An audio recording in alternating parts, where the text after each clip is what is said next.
Hello, Hogziller here again.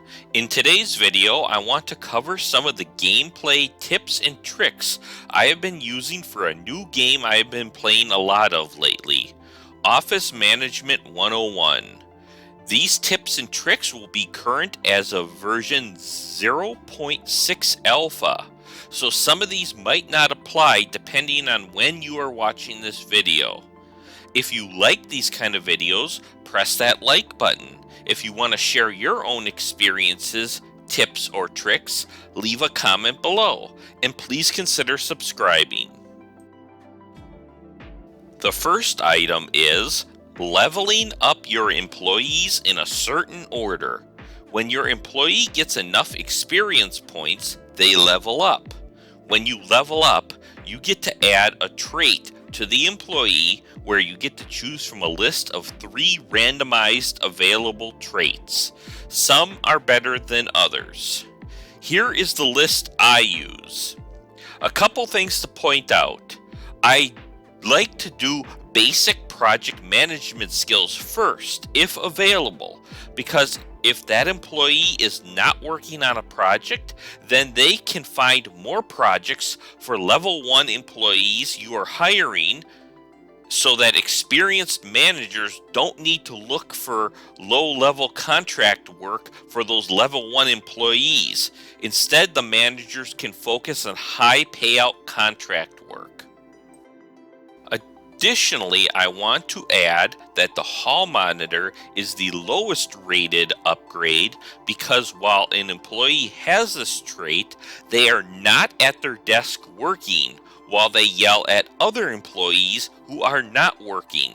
The only exception I can see applying this trait to is the CEO.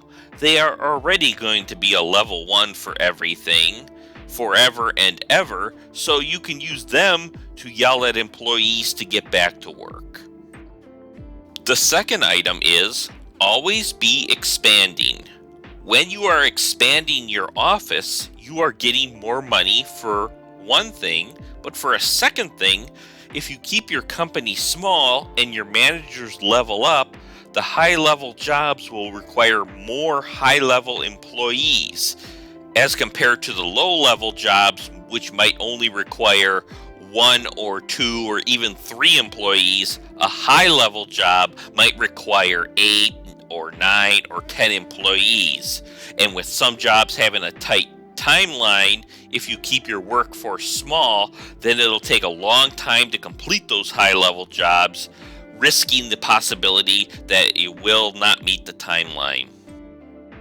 The third item is try and keep a good ratio of managers to non-managers.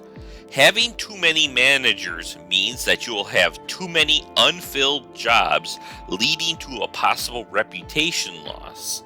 Having too few managers means the designers, engineers, and testers will sit around doing nothing and get paid for it. I try and keep a ratio of 2 to 2.25 non-managers to managers. So basically half the managers as compared to non-managers. The fourth item is assign desks to employees. Sure, you could just freeform this thing in your office and just have your employees work wherever, but at least for me personally, this can be hard to keep track of how many of each type of employee you have. If you have your employees sectioned off into pods and assign areas to certain type of employees, this can help you keep track. The fifth item is assign jobs to the lowest level employee that is available. It is not logical to assign a level 6 designer to a level 1 design job when there are a level 1 designer free. This way, a level 6 designer will be available when a level 6 project comes available. So pick the lowest level available employee left. The sixth item is use the red carpets on unused floors to avoid having to hire additional janitors. As you know, Employees walking across open floors can leave trash that require cleanup from a janitor. But this is not the case if you lay down a red carpet on the open floor. This allows you to keep a limited or zero number of janitors on the payroll. Keep in mind that the red carpet and the small red carpet are not available until you get to the 5-star level of furniture, so be sure to save up those experience points. The 7th item is watch your employees' loyalty and give payroll raises. Throughout the game, the employees' loyalty will decrease naturally through either a poor work environment or sitting next to employees they hate. I usually check on Mondays and Thursdays in the staff menu for employees that mention they want a pay raise in some form or fashion and give them more money until they have reached their maximum loyalty. If the loyalty gets too low, they might be headhunted from other companies and leave, or they might just flat out resign and leave. The 8th item is use the used laptops if you are short on space. This way you can have 2 employees per table, as the used laptop only takes up 1 tile as compared to the PC, which takes up 2 tiles or 1 full table. You might take a quality hit on some of the projects, but I frankly built a whole floor of used laptops with very few long-term issues. The 9th item is be sure to upgrade your furniture with experience points as soon as possible. When you complete projects or write documentation, you get experience points. You can use these points to buy higher rated furniture and items for the office, which can lead to a better work environment for your employees, which can help reduce the decreasing loyalty. The 10th and final item is don't waste experience points on sending gifts to other companies. So this one might be a little bit controversial, but let me explain.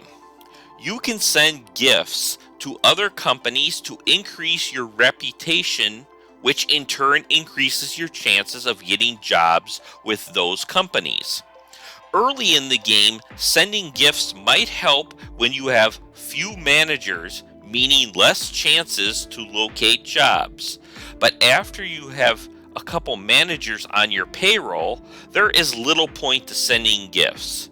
Here's my theory why. The reason you have a low reputation is because you are late on jobs, because you have too many jobs or too few employees. So if your managers find less jobs because of your lower reputation, that means you will complete what few jobs you do find on time, hence leading to a higher reputation with those companies. Sending gifts will inundate your company with new jobs they might not be able to complete, leading to a decrease in the reputation with those companies, and you will still be in the same spot as you were before, but with just less experience points. That is all I have for this video. I'll mention once again, keep in mind these were written at a certain version point in the game, the 0.40 alpha version. So some of these might not apply as additional patches are released for the game. If you like these kind of videos, press that like button. If you have your own tips or tricks, leave a comment below and please consider subscribing. Thank you for watching, and I'll see you next time.